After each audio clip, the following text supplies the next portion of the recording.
আসসালামু আলাইকুম। রুমিয়া একটি গজল গাবে, আপনারা সবাই শুনবেন, অবশ্যই কমেন্ট করে জানাবেন। পরের জায়গা পরের জমিন ঘর বানায় আমি রই, আমি তো সেই ঘরের মালিক নই, আমি তো সেই ঘরের মালিক নই।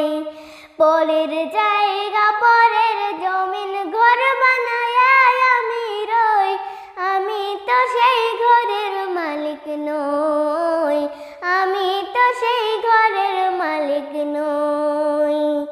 সেই ঘরখানা যার জমিদারি, আমি পাই না তাহার হুকুম জারি, আমি পাই না জমিদারের দেখা, পাই না জমিদারের দেখা। মনের দুঃখ কারে কই, মনের দুঃখ কারে কই,